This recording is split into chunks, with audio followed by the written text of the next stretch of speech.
Et voici de retour sur le festival de la bande dessinée lyonnaise, en tout cas. Là, c'est le grand stand de la BD. On voit des marsupilamis pour les fans franco-belges. On voit des vieux bandes dessinées de notre enfance, justement. Excusez-moi, pardon. Scorpion, qui est pour moi un des meilleurs de la BD, en tout cas, le meilleur de bande dessinée. Et voilà les 3 tâches pour les collectionneurs. Et pour les fans amateurs des franco-belges, en tout cas, il y a évidemment Largo Witch.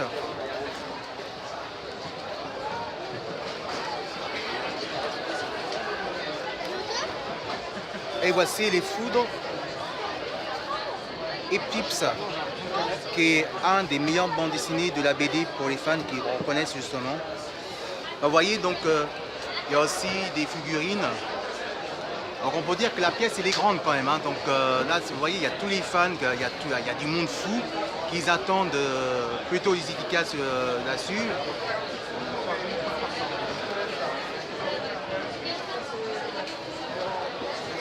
Ici on retrouve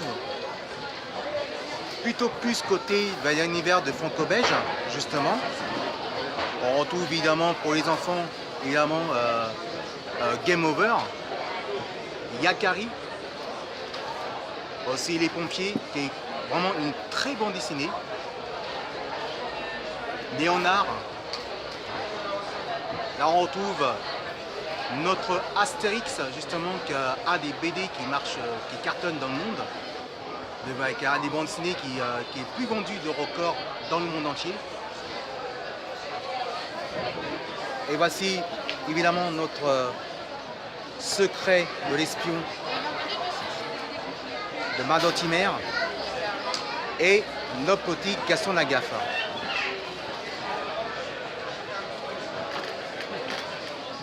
On retrouve aussi dedans de Watercraft et Rahan justement, ça qui sont vraiment fans de la BD de franco-belge et plutôt comics fantastiques.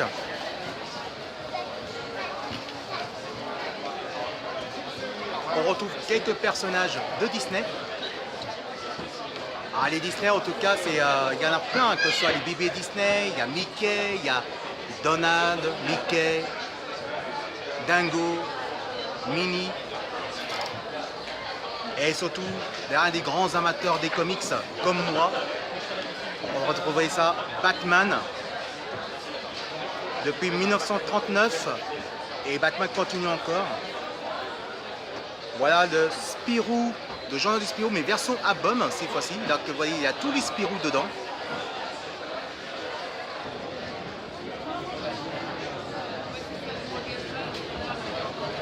Là, le même pas en deux. Donc c'est ça, c'est un bande dessinée franco-belge qui est plutôt assez humoristique. Et voici des amateurs de voitures de course, justement. Paddock a des meilleures bandes dessinées plutôt enfants, mais plutôt dans l'esprit de Formule 1 de parodie. Et voici pour les mangas, tous les personnes de manga, en tout cas par édition de Kazé. On voit Yu-Gi-Oh! Vous voyez, donc c'est tout ça la bande dessinée, c'est pas que les comics, c'est tout bande dessinée, que ce soit franco-belge, que ce soit les mangas, que ce soit les comics. Alors on retrouve évidemment One Piece, justement. Et pour les enfants, car notre enfance, en tout cas, le grand retour de... Ça, c'est notre enfance qu'on a lu déjà quand on était tout gamin. Tom Tom et Nana.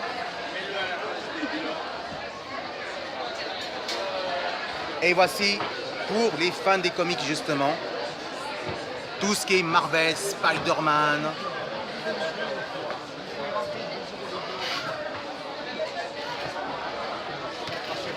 Et aussi, il ne faut pas oublier qu'évidemment, nos auteurs préférés, évidemment, la BD et Charlie. Et bah oui, nous aussi, les fans de bande dessinée, on est Charlie, je suis Charlie. C'est pour ça que je défends la culture de la BD, évidemment, de la liberté d'expression, mais plutôt familiale. Bonjour. Et voici le plus grand collectionneurs comme moi, on retrouve le journal de Mickey, évidemment, le journal de Spirou de Lyon, Picsou. Ah, Picsou, ça, c'est des bons souvenirs en tout cas. Voilà, vous voyez tout ça. Et bah, c'est ça le festival de la BD lyonnaise. C'est notre enfance, on retrouve notre passion.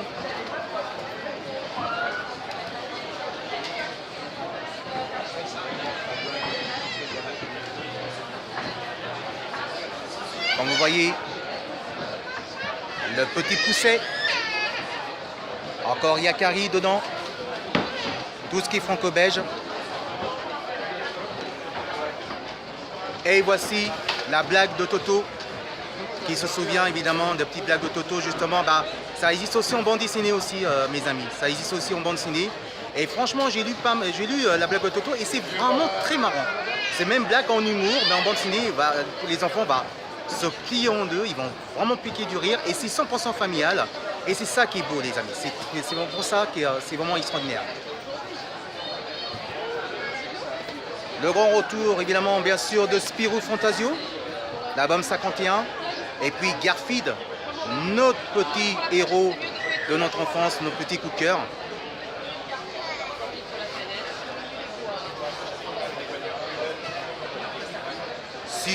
C'est super les Sisters. Ah, je peux vous dire que j'attends un film, mais il fait chaud dans cette pièce, il fait chaud dans ce truc-là. Encore Astérix, les amateurs, les profs. Et pour les enfants, Titeuf, les plus gros connus, c'est mes préférés. Pour les grands amateurs aussi, il y a Tintin, toutes les collections de Tintin. Les Simpsons, pas mal, encore Game Over.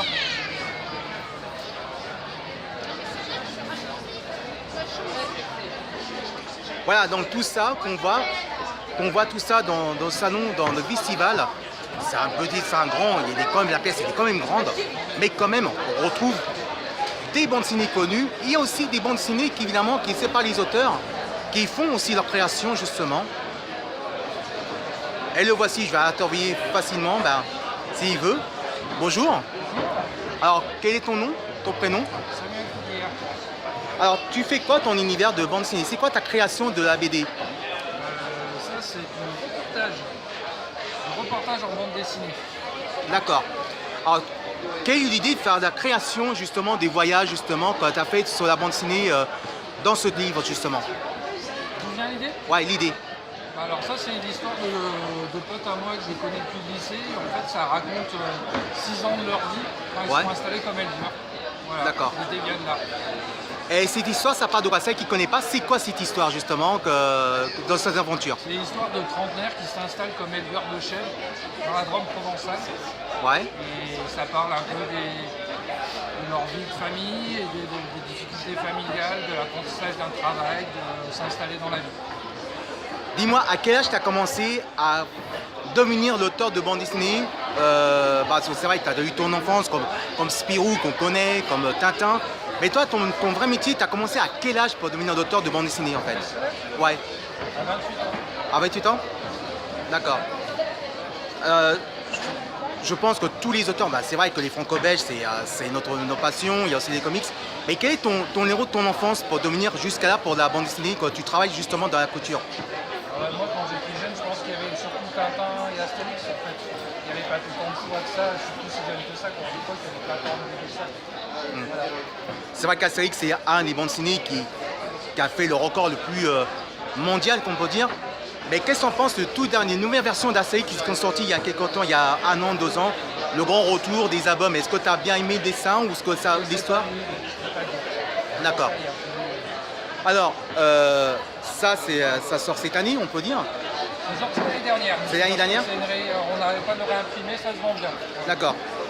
Quel est ton prochain projet de nouvel album que tu as eu l'idée pour faire un nouvel album de bande dessinée dans l'esprit comme ça, ou tu as quelques idées encore? Chez Stenikis, qui est donc une maison du groupe. Ouais. Cet été, il y a Kibun, rencontre avec les Limba, qui sort cet été. Donc là, c'est l'histoire Il y a un informaticien français qui a eu envie de voir autre chose dans sa vie, qui est parti vivre pendant 1 an dans une tribu en Afrique, une tribu qui s'appelle les Imba. Il nous raconte son expérience. Voilà. D'accord, ok.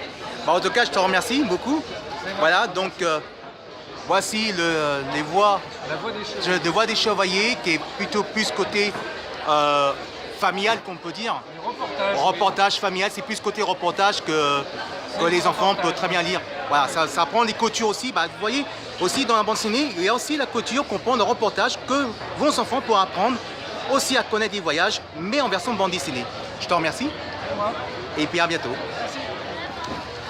Voilà mes amis, c'était le festival de la BD lyonnaise, on peut dire. Je suis ravi, ma journée est finie cette fois-ci. Là, on va se retrouver peut-être dans l'année prochaine, encore plus mieux. Et c'est Philatonmo et les Geekettes sur les YouTube et Facebook. Merci, à très bientôt, à l'année prochaine.